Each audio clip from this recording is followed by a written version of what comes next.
একটা যুবক ছেলে সেজদার মধ্যে পড়ে চৌরাস্তার মোড়ে চোখের পানি ছেড়ে কান্না করে। আল্লাহর পয়গম্বরের প্রিয় সাহাবী হযরত ওমর কাছাকাছি পৌঁছে গেলেন। ওমর তো এমন জিনিসের নাম যার চোখ থেকে চাইলেই পানি পড়ে যায় না। আল্লাহর পয়গম্বর বলছেন, আরহামু উম্মতি বি উম্মতি আবু বকর। আবু বকর তো আরহাম, ঠান্ডা দিলের মানুষ, নরম দিলের মানুষ।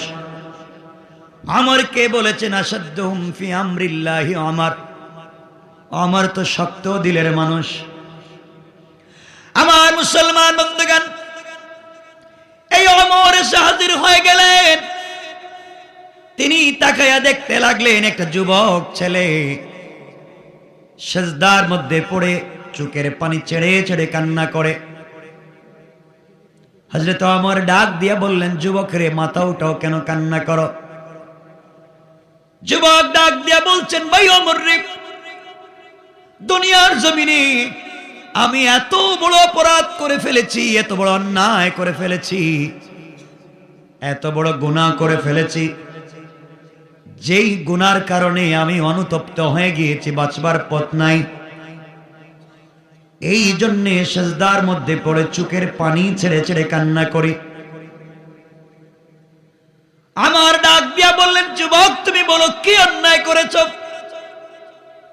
এমন কি অপরাধ তুমি করেছো যার জন্য সেজদায় পড়ে পাগলের মতো কান্না করো? যুবক রে, তোমার চোখ লাল হয়ে গিয়েছে, চেহারার মধ্যে কালো একটা দাগ পড়ে গিয়েছে পানি পড়তে পড়তে, তোমার দাড়ি ভিজে মাটি পর্যন্ত ভিজে যায়।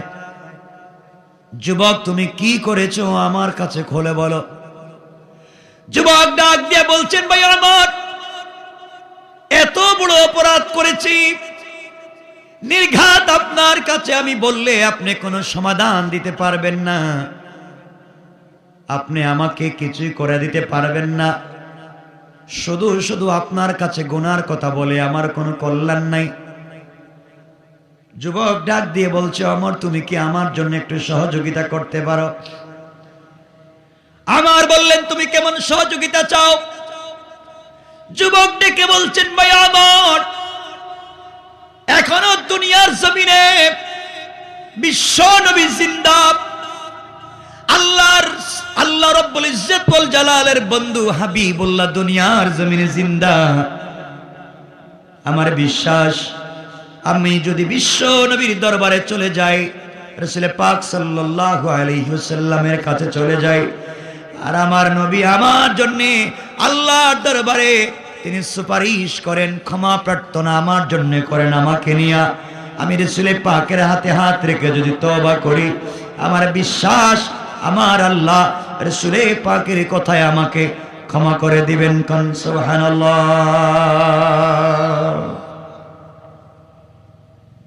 আমার বললেন, যুবক রে, এই কাজ আমি তোমার জন্য করতে পারি, তোমাকে নিয়ে আমি আল্লাহর রাসূলের দরবারে যেতে পারি। যুবক চলো। রাসূল পাক সাল্লাল্লাহু আলাইহি ওয়াসাল্লামের দরবারে নিয়ে যাচ্ছেন।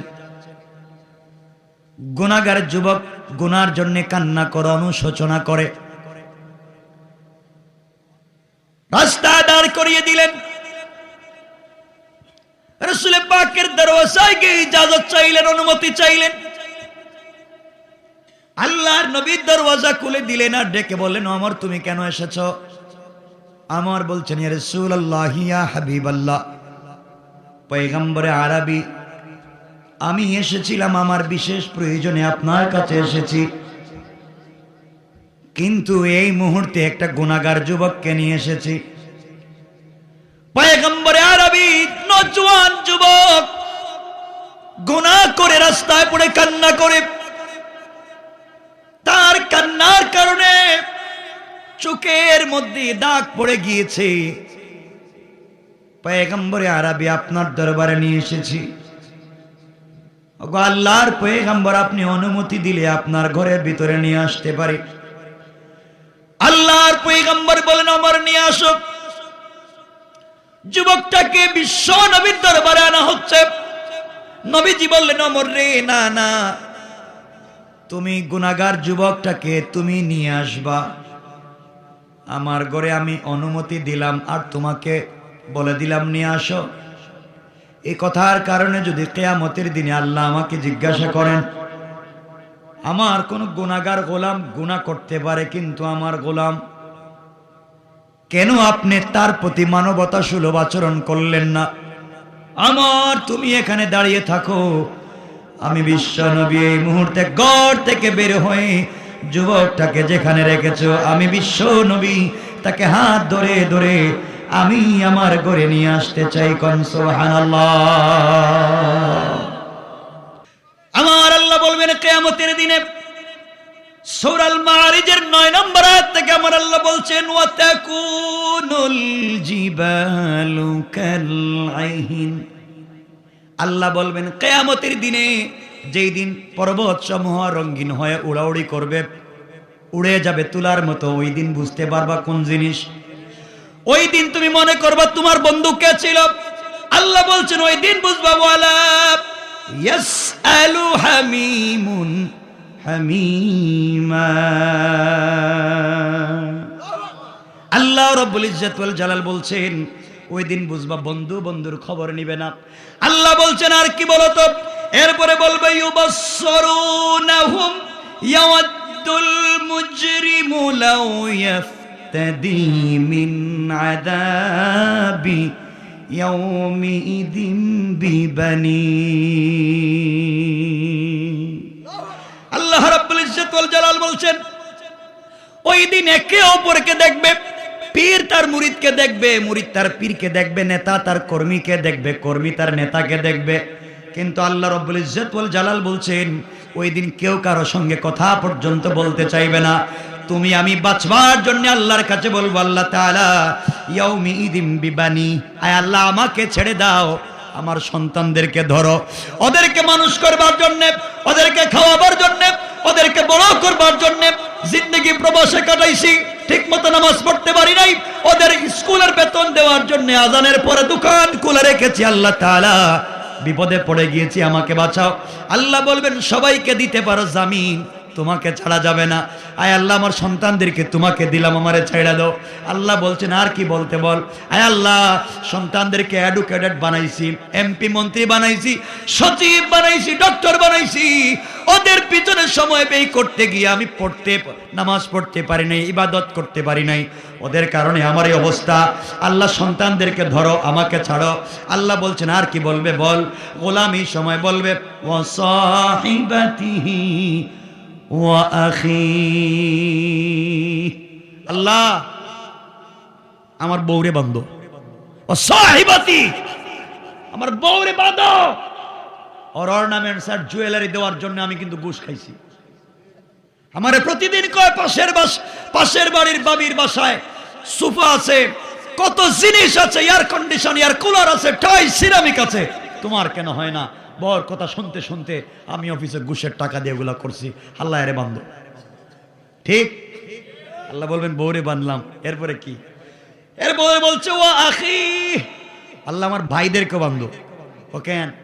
আল্লাহ আমি ছিলাম বড় ভাই, এরা ছিল ছোট ভাই, এদেরকে পড়াবার জন্য, মানুষ করবার জন্য আমার জিন্দগিটা শেষ, আমি নাম নিতে পারি নাই, এদেরকে বাঁধো। আল্লাহ কয় তোর বাচ্চাদেরকে বাঁধলাম, তোর বউরে বাঁধলাম, তোর ছেলেরে বাঁধলাম, আর কি ক? আর কিছু ক আছে? আর কি বলবে? গোলাম বলছে ওয়া ফাসিলাতিহিল্লাতি তাওয়ি, আল্লাহ আমার গোষ্ঠীর লিডারদেরকে বাঁধলো। আমি বহুত চুরি করে তার বাসায় গেছি, হে আমারে কইছে কোনো টেনশন নাই, আমি আছি। কথা বলেন না কেন? আমি আছি, যা মন চায় কর। আল্লাহ ওয়া ফাসিলাতিহিল্লাতি তাওয়ি, আল্লাহ আমার গোষ্ঠীর লিডারে একটু সাইজ করো। আল্লাহ বললেন তোর গোষ্ঠীর লিডারে বানলাম, আর কি ক? এরপরে বলছে আল্লাহ আরো আছে। আল্লাহ বলছেন আর কি বলবে? গোলাম বলতেই আছে, বলতেই আছে। আল্লাহ বলছেন আর কি বলবে? একটু সহজ করে বল। এবার বলছে আল্লাহ সবরে দিলাম, এরপরে ছাড়বা না? কয় না, আর কিছু বল। এবার গোলাম বলছে ওয়ামান ফিল আরদি জামিআন সুম্মা ইউনজি, আল্লাহ পৃথিবীতে যা আছে চৌকে আপনি যা দেখেন সব আপনারা দিয়ে দিলাম, আমার ছেড়ে দেন। সোম্মায়ুনজি, আমার বউরে নেন, আমার বাচ্চা নেন, আমার মা বাপরে নেন, আমার ভাই বোন নেন, আমার গোষ্ঠীরে নেন, গোটা দুনিয়া নেন, আমারে ছাইড়া দেন। সোম্মায়ুনজি, এরপরে আমারে কথা কোন লাগেন ছাড়েন। আল্লাহ বলছে তোর কথা শেষ। আল্লাহ শেষ, এখন কিছু কোন। আল্লাহ বলছেন কাল্লা, কাল্লা, কখনো না। এতক্ষণ কি বুঝাইলাম দিলে? আমি যে দুনিয়ায় বুঝাইছিলাম মাথায় ঢুকে নাই, ঠিক না বলেন? আমি যে বুঝাইছিলাম বুঝলে না কেন? এখন আমারে বুঝাইল আপনি কাল্লা, কখনো না। আল্লাহ তাহলে কি কখনো না মানে কই দিবেন? আল্লাহ বলছেন ইন্নাহা লাযা, তোকে আমি দিব লেলিহান আগুনে। নাউজুবিল্লাহ বললেন না? দেন দেন, লেলিহান আগুনে দিয়া লাভ কি? এই আগুনে কি হইব? বহুত আগুন তো দেখছি, আমরাও তো আগুনের মধ্যে ডিম বাইজা টাইজা খাইছি, তো আগুনে দিয়ে লাভ কি? আল্লাহ বলছেন এমন আগুন না, নাযাতাল লিশাওয়া, এই আগুন তোর চামড়া জ্বালাবে, হাড্ডি জ্বালাবে, গোশত জ্বালাবে, রূহ জ্বালাবে না। তোকে আমি ছাগলের মতো করে মাথা নিচের দিকে দিয়া পা উপর দিকে দিয়া লটকাইয়া রাখবো। আর 1 লক্ষ জীবন্ত ছাগলকে পায়ের দিক থেকে চামড়া টানলে মাথার দিকে যেই কষ্ট হয়, আমি আল্লাহ 19 জন ফেরেশতা দিয়া তোর পায়ের দিক থেকে চামড়াও মাথার দিকে টানবো। কোন নাউজুবিল্লাহ। এখন কি করবেন? এখন কি করবেন বলেন? এই পথে চলবেন? কথা বলেন না কেন? কোন পথে চলবেন? এই কোন পথে চলবেন? আল্লাহ বলছেন সূরা হামিম সিজদার 18 নম্বর আয়াত থেকে আল্লাহ বললেন ওয়ানাজ্জাইনাল্লাযীনা আমানু ওয়া কানু ইয়াত্তাকুন। আল্লাহ রাব্বুল ইজ্জত ওয়াল জালাল জানাইয়া দিলেন, শোনো রে, তোমরা যদি মুক্তি পেতে চাও, আমি আল্লাহর উপরে পূর্ণাঙ্গ রূপে বিশ্বাস করো, আর দুনিয়া চলার সময় সাবধানে পথ চলো, সাবধানে পথ চলো, আমার উপরে ঈমান আনো। এরপরেও যদি কোনো ভুল হয়ে যায়, আমি আল্লাহ ক্ষমা করে নাজাতের ঘোষণা দিয়ে দিলাম। সুবহানাল্লাহ বলেন। কত কথা বুঝাবো, রাত্রে তো 12টা হয়ে গেছে। কথা শুরু করছিলাম যে মাজারে গিয়ে বাচ্চা চান, এই জায়গা থেকে আসছিলাম, মনে আসেনি আপনাদের? 12টা হয়ে গেছে, আর লম্বা করা যাবে না, আপনাদের কষ্ট হবে। শোনেন কি, শোনেন কি বলতে চাই। সুতরাং নাজাত পেতে হলে সাবধানে চলা লাগবে। কি চলা লাগবে? এজন্য কোনো বাবার কাছে বলেন না কেন, কোন পীরের কাছে সন্তান চাইবেন কার কাছে? আল্লাহ মারিয়ামরেও সন্তান দিছেন, বাবা ছাড়া, স্বামী ছাড়া, না দেন নাই? তো এটা অনেক লম্বা আলোচনা। সূরা মাইদা, সূরা আলে ইমরান, লম্বা আলোচনা আল্লাহ করেছেন। ইমরানের স্ত্রী আল্লাহর কাছে চাইছিলেন একটা ছেলে, আল্লাহ দিছিলেন মেয়ে। লম্বা বিষয়, এদিকে যাব না। এখানে জাকারিয়ারও কিছু কথা আছে। আল্লাহর কাছে গিয়ে বলছেন, আল্লাহ তলে তলে তো বহুত কিছুই করতেছো, তুমি ইমরানের স্ত্রীরে বললো ছেলে দিলান মেয়ে, আপনি বলেন বাইতুল মুকদ্দাসের খাদেম, নাম হইল মারিয়াম, হেই মারিয়ামের জামাই নে দিয়ে দিলা বাচ্চা, তুমি আমারও দেখো না, আমারও তুমি দেখো না? আল্লাহকে তোমার তো দেখতেছি, কি হয়েছে? আমার দাঁত পুড়ে গেছে, চামড়া ঢিলা হয়ে গেছে, চোখে আগের মতো দেখি না, লাঠি হাতে নিয়ে হাঁটি। কতলে কি চাও? আমারও তো একটা ছেলের দরকার, কিন্তু আমার দিলে না, মারিয়াম রে দিলা। আমার বউ তো বন্দা, বউ তো বাচ্চা হচ্ছে না। আল্লাহ বলছেন চাওনি তুমি বাচ্চা? আমি আর কারোর কাছে চাই নাকি আপনি ছাড়া? আল্লাহ বলেন তোমারও একটা বাচ্চা দিব না। সুবহানাল্লাহ, এটা আগামী বছর, কেমন? এজন্য চাইতে হবে কার কাছে? সবাই বলেন কার কাছে?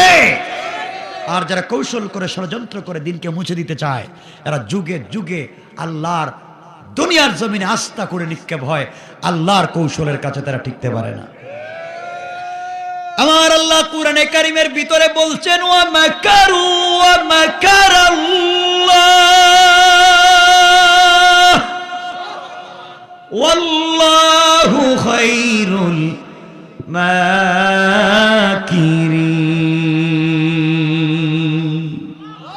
আল্লাহ রাব্বুল ইজ্জত ওয়াল জালাল বলে দিলেন, দুনিয়ার মানুষ যেই কৌশল করে দিনকে মুছে দেওয়ার জন্য, ওরা তো জানে না আমি আল্লাহর কৌশল তাদের চাইতে আরো বড়। কোন সুবহানাল্লাহ। আমার মুসলমান বন্ধুগণ, গভীর মনোযোগ। বলতে চাইলাম আল্লাহর পয়গম্বরের দরবারে হযরত ওমর ফারুক রাদিয়াল্লাহু তাআলা আনহু এক গুনাহগারকে নিয়ে হাজির হয়েছেন, মনে আছে? রাসূল পাক যুবকটাকে কাছে বসায়া বললেন, বলো তো কি অন্যায় করেছো? যুবক ডাক দিয়ে বলছেন, পয়গম্বরে আরবি, আমি এত বড় অপরাধ করেছি, আপনার সামনে অপরাধ বলতে পারবো না, বললে আপনিও আমাকে বের করে দিবেন, আমি কোথায় যাব? পয়গম্বরে আরবি বলছেন, যুবক রে বলো, বলো তো এমন কি অন্যায় করেছো? যুবক বলছে, পয়গম্বরে আরবি আপনি বলেন আমাকে বের করে দিবেন না।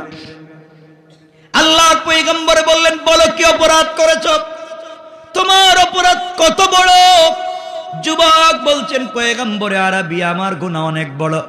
এবার রাসূল পাক বলছেন, ইমাম ইবনুল কাইয়িম রাহমাতুল্লাহি আলাইহি লিখেন, রাসূল পাক বলছেন, যুবক রে তোমার গুনাহ কি আল্লাহর আসমানের চাইতে বড়? যুবক বলতেছে, হুজুর আমার মন বলতেছে আমার গুনাহ আল্লাহর আসমানের চাইতে বড়।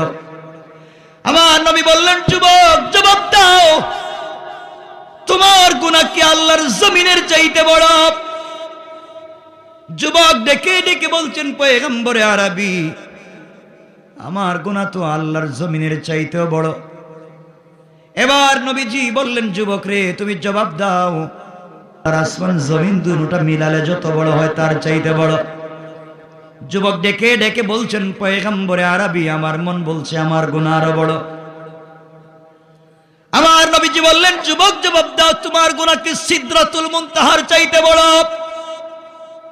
যুবক ডেকে ডেকে বলছেন, পয়গম্বরে আরবি আমার মন বলছে আমার গুনাহ আরো বড়। নবীজি বললেন, যুবক রে তুমি বলো, তোমার গুনাহ কি আল্লাহর 7টা জাহান্নামের চাইতে বড়? এবার যুবক বলছে, পয়গম্বরে আরবি আমি এত বড় অপরাধ করেছি, জাহান্নামে দেওয়ার মতো আরো বড় জাহান্নাম লাগবে, আমার গুনাহ তো জাহান্নামের চাইতে আরো বড়।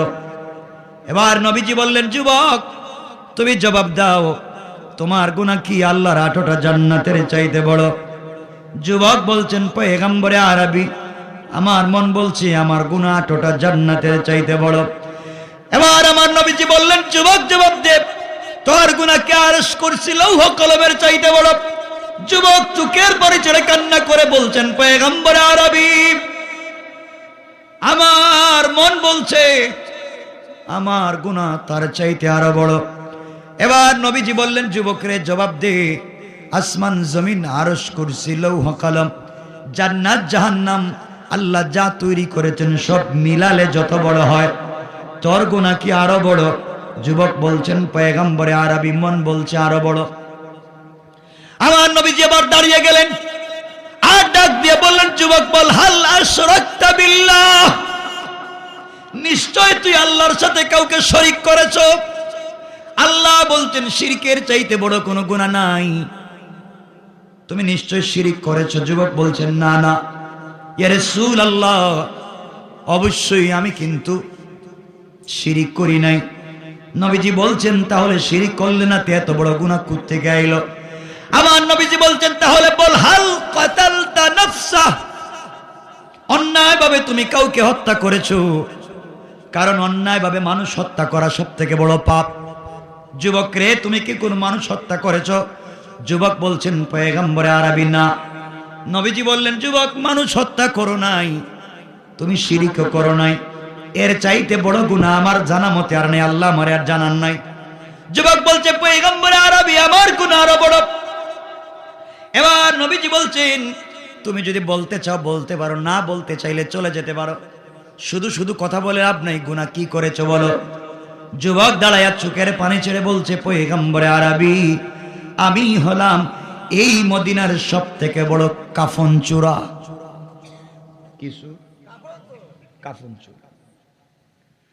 আল্লাহর নবী মুচকি হাসলেন আর ডাক দিয়ে বললেন, যুবক রে কাফন চুরি করেছো, তুমি কাবিরা গুনাহ করেছো, এটা এত মহা বড় কোনো অপরাধ করে ফেলো নাই। আমার বিশ্বাস এই মুহূর্তে তুমি যদি আল্লাহর দরবারে ক্ষমা চাও, আল্লাহ রাব্বুল ইজ্জত ওয়াল জালাল তোমাকে ক্ষমা করে দিবেন। কান সুবহানাল্লাহ। তোমার আওয়াজ সময় সময় শুধু যাইতেছে গা, মনে হচ্ছে এটার মধ্যে ডায়াবেটিসের সমস্যা। কষ্ট হচ্ছে আপনাদের? এই দেখেন আওয়াজ অর্ধেক নাই। কষ্ট হচ্ছে? 12টার উপরে হয়ে গেছে ভাই। হ্যাঁ, আমি কি প্লাস্টিক সারা রাত? মানুষ বইছেন কয়জন? কষ্ট হচ্ছে না আপনাদের? একটু হাত দেখান, কার কার কষ্ট হচ্ছে না? হচ্ছে না কইছি, হাত উঠা। সকলে আওয়াজ করে বলেন লিল্লাহে তাকবীর। এই আওয়াজে না, আওয়াজ করে বলেন লিল্লাহে তাকবীর, নারে তাকবীর।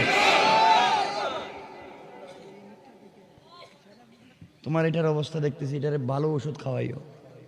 বুঝতেছ না? আজকে তো কথা বলে যাইতেছি, নতুন আসছি বিদায়। না মাইকে কথা কইতাম যে কাজ করে রাখছো মাইকে।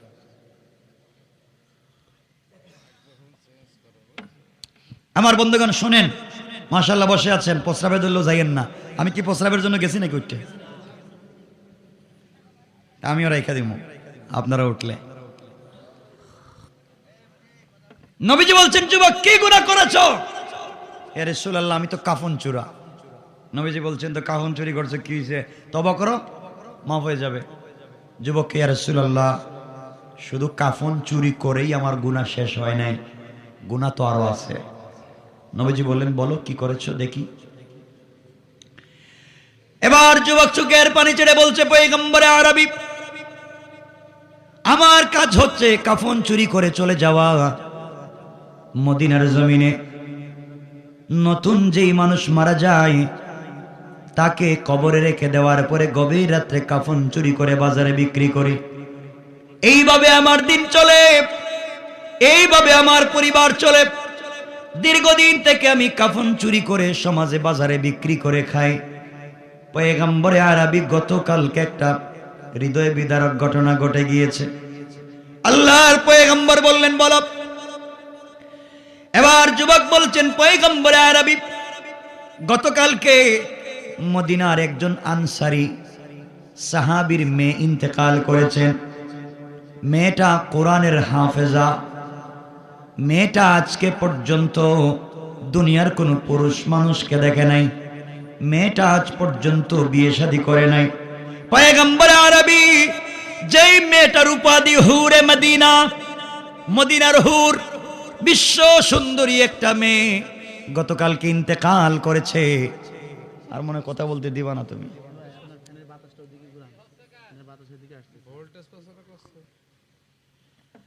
এর মাঝে ফ্যানও লাগায় রাখছো।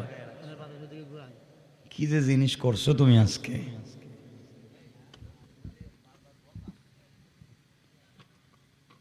কষ্ট হচ্ছে না তো ভাই? আমার বন্ধুগণ, কি করি মাইকে যে একটা কি যে ভাই।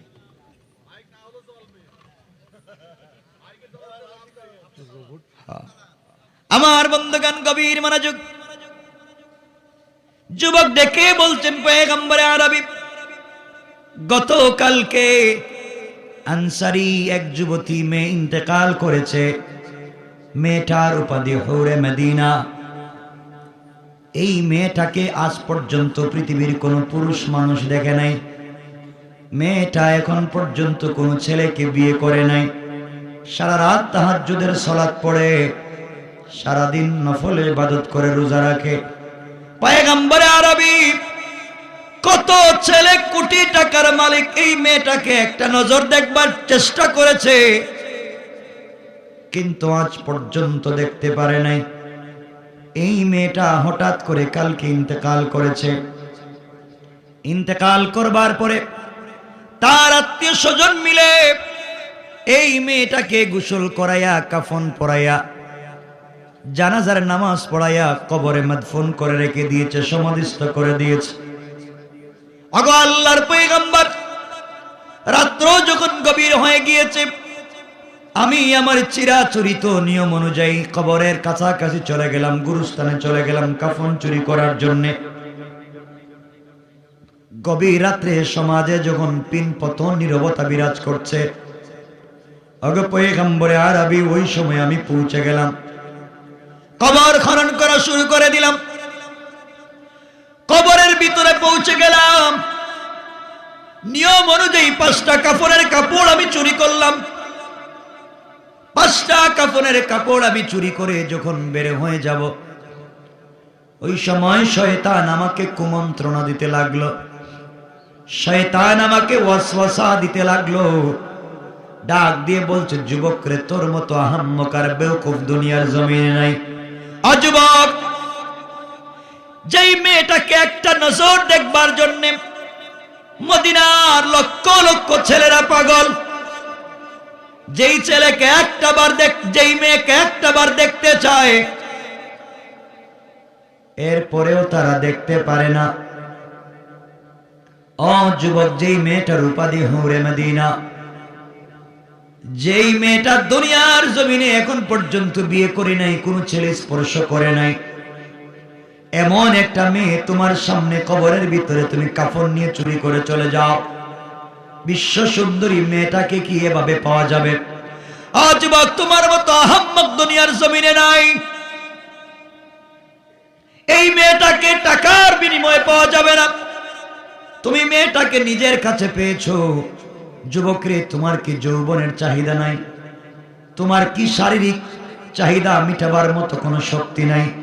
যুবক রে, এই মুহূর্তে তুমি যদি কবরের ভিতরে এই মেয়েটার সঙ্গে জিনা করো, কবরের ভিতরে তুমি যদি এই মেয়ের সঙ্গে জিনা করো, মেয়েটা মৃত, তোমাকে বাধা দিতে পারবে না। আত্মীয় স্বজন বাড়িতে চলে গিয়েছে, কেউ দেখবে না, তোমাকে বাধাও দিবে না। যুবক রে, তুমি তো বিশ্ব সুন্দরী মেয়ের সঙ্গে জিনা করলে, যৌবনের চাহিদা মিটাতে পারলে, এত সুযোগ থাকবার পরে তোর মতো আহাম্মক তুই এখান থেকে চলে যাস। যুবক, তোর হাতে যদি কোনো লাইট থাকে, আলো থাকে, টর্চ থাকে, কবরের ভিতরে আলো লাগাইয়া দে। দুনিয়া জমিনে এত বিশ্ব সুন্দরী আর কোনো মেয়ে নাই। যুবক রে, এমন সুযোগ তুই হাতছাড়া করিস না। পয়গম্বরে আরবি এই কথাগুলা বলবার পরে শয়তানের কুমন্ত্রণায় পড়ে আমি আমার হাতের লাইট, টর্চ, আলো কবরের ভিতরে লাগাইয়া দিলাম। কবরের ভিতরে যখন আলো লাগাইয়া দিলাম, সত্যি আমি তাকাইয়া দেখি, এত সুন্দরী মেয়ে দুনিয়ার জমিনে আমি দেখি নাই। এক পর্যায়ে শয়তানের কুমন্ত্রণায় পড়ে আমি জিনা করেছি। বলেন নাউজুবিল্লাহ। পয়গম্বরে আরবি, জিনা করার পরে আমি আমার যৌবনের চাহিদা মিটাইয়া কবর থেকে যখন আমি চলে আসব, পয়গম্বরে আরবি, আমি যখন চলে আসব, বের হয়ে যাব, এমন সময় আমি শুনি এই মেয়েটা জিন্দা হইয়া যেন আমার পিছনে কথা বলতেছে। আমি বুঝতে পারি এই মেয়েটা জীবিত হইয়া কথা বলতেছে, আর ডাক দিয়ে বলছে, যুবক রে, তোর মতো আহাম্মক দুনিয়ার জমিনে নাই। তুই কেমনে অপরাধ করলি? দুনিয়ার জমিনে আমার আত্মীয় স্বজন, মা বাবা কেউ দেখে নাই। আমি মৃত হওয়ার কারণে প্রতিবাদ করতে পারলাম না। যুবক রে, কিন্তু আমার রব আল্লাহ আমাকে দেখেছেন। দুনিয়ার জমিনে সতীত্বের হেফাজত করে কবরে এসেছি, যেন আল্লাহর দরবারে আমি আমার যৌবনের সতীত্ব নিয়ে হাজির হতে পারি। যুবক, কবরের ভিতরে আসার পরে আমি আমার চরিত্রের হেফাজত করতে পারি নাই। তোর মতো চরিত্রহীন যুবক কবরের ভিতরে আমার সঙ্গে জিনা করে আমাকে অপবিত্র করে দিলি। যুবক রে, দুনিয়ার জমিনে কেউ দেখে নাই, আমার আল্লাহ দেখেছেন। কিয়ামতের দিন কিন্তু আল্লাহর আদালতে তোমার বিরুদ্ধে আমি মামলা দায়ের করব। আল্লাহর আদালতে তোমার বিরুদ্ধে মামলা দায়ের করব। তুমি জবাব না দিয়া যেতে পারবে না, এত বড় অপরাধ কেমনে করলে? যুবক, তোমার ভিতরে কি আল্লাহর ভয় নাই? তোমার ভিতরে কি কবরের ভয় নাই?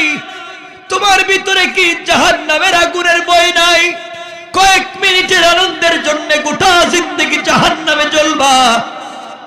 জান্নাতকে তুমি বরবাদ করে দিয়েছ। তোমার শরীরটাকে সাপ বিচ্ছু কিড়া কামড়ায়া খাবে। ও যুবক, তোমাকে স্মরণ করিয়ে দিলাম, কেউ দেখে নাই, আল্লাহ দেখেছেন।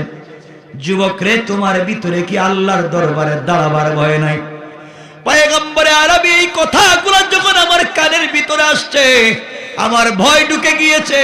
5টা কাফনের কাপড় কবরের ভিতরে রেখে দিয়েছি, লাফ দিয়া কবর থেকে আমি উপরে উঠে যাই। ভয় ঢুকে গিয়েছে, কি করলাম? কেন আমি শয়তানের ধোঁকায় পড়ে বিপদ অন্যায় করলাম? এই চিন্তা করতে করতে রাত্র আমি সারা রাত পাগলের মতো দৌড়ছি। কি অপরাধ করেছি? কোথায় যাব? কার কাছে যাব? কার কাছে গেলে ক্ষমা পাবো? আল্লাহর রাসূল সারা রাত্র এইভাবে কান্না করে চৌরাস্তার মোড়ে সিজদায় পড়ে কান্না করে বলেছি, আল্লাহ, অপরাধ করেছি, অন্যায় করেছি, তুমি কি আমাকে ক্ষমা করে দিবা না?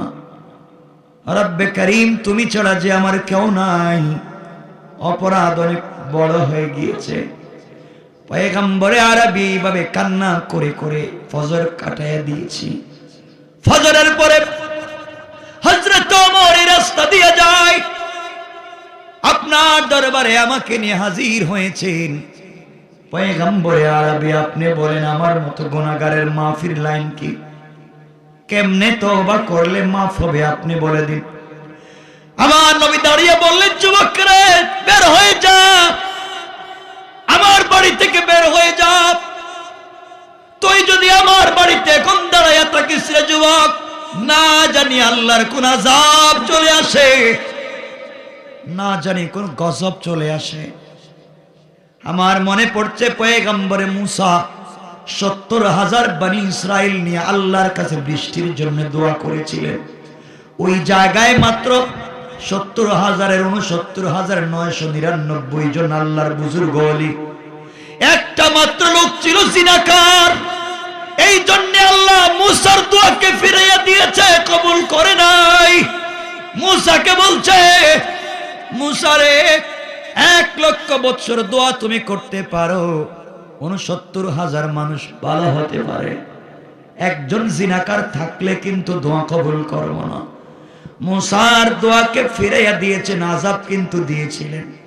যুবক, আমার বাড়ি থেকে বের হয়ে যা, না জানি কোন আযাবে আমি নিপতিত হয়ে যাই। আমি তোমার ব্যাপারে কোনো কথা বলতে পারবো না যতক্ষণ পর্যন্ত আল্লাহ আমাকে ওয়াহির মাধ্যমে কোনো জিনিস না জানাবেন। আল্লাহর ফয়সালার উল্টা আমি তোমাকে জানাতে পারবো না। যুবক চোখের পানি ছেড়ে রাসূলের দরবার থেকে বের হয়ে রাস্তায় গিয়া কান্না করে আর আল্লাহকে ডাক দিয়া বলছে, আল্লাহ, অপরাধ করেছি। ঘুরে ঘুরে সকলের দরবার দেখা শেষ।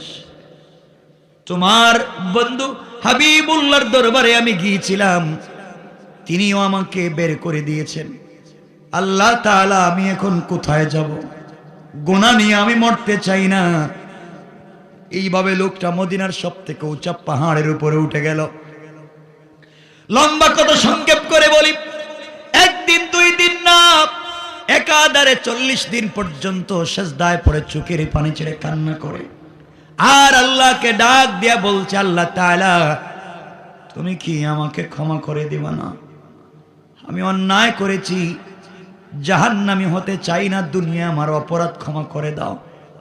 যেভাবে শাস্তি দিলে, যেভাবে ক্ষমা চাইলে ক্ষমা হয়, আল্লাহ আমাকে সুযোগ করে দাও। এইভাবে 1 দিন 2 দিন না, 40 দিন পর্যন্ত কান্না করতে লাগলো।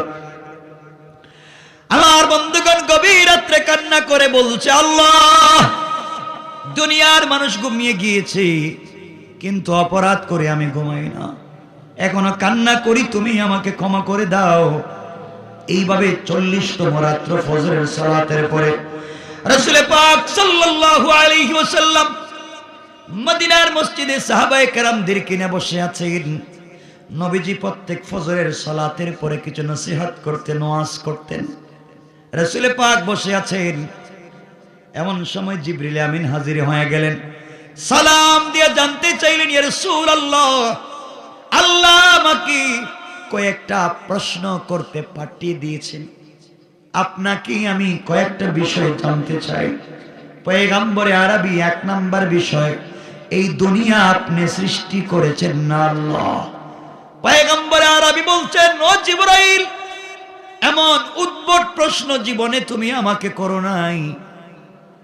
অবশ্যই তো আল্লাহ সৃষ্টি করেছেন, এই প্রশ্নই বা কেন করো? পয়গম্বরে আরবি আমার 2 নাম্বার প্রশ্ন, এই দুনিয়ার মানুষের রিজিকের ব্যবস্থা আপনি করেন না আল্লাহ? পয়গম্বরে আরবি বলছেন, জিবরাইল, দুনিয়ার মানুষের রিজিকের ফয়সালা তো আল্লাহ করে দেন। পয়গম্বরে আরবি আপনার কাছে 3 নাম্বার প্রশ্ন, দুনিয়ার মানুষের হায়াত মউতের মালিক আপনি না আল্লাহ? আল্লাহ পয়গম্বর বলছেন, জিবরাইল, অবশ্যই তো হায়াত মউতের মালিক আল্লাহ। পয়গম্বরে আরবি আমার শেষ 4 নাম্বার প্রশ্ন, বলেন তো দেখি, কোন মানুষ যদি গুনাহ করে, অন্যায় করে, মাফ আপনি করবেন না আল্লাহ? পয়গম্বরে আরবি বলছেন, জিবরাইল, গুনাহ করলে তো মাফ করবেন আল্লাহ, আমি না। এবার জিবরাইল বলছেন, ওগো আল্লাহর পয়গম্বর, 40 দিন আগে একটা যুবক জিনা করে আপনার দরবারে এসেছে, আপনি তাকে বের করে দিয়েছেন। জিনা করেছে, কবরের ভিতরে জিনা করেছে, মরা মানুষের সঙ্গে জিনা করেছে, হাফেজে কোরআনের সঙ্গে জিনা করেছে, তাহাজ্জুদ ওয়ালার সঙ্গে জিনা করেছে, রোজা ওয়ালার সঙ্গে জিনা করেছে। এই জন্য আপনি তাকে বের করে দিয়েছেন, ওহী আসে নাই, কিছু বলতে পারবেন না। পয়গম্বরে আরবি আল্লাহ জানিয়ে দিয়েছেন, দুনিয়ার মানুষ গুনাহ করলে মুরিদকে পীর বের করে দিতে পারে, সন্তানকে বাবা বের করে দিতে পারে, সমাজের লোক মানুষকে বের করে দিতে পারে।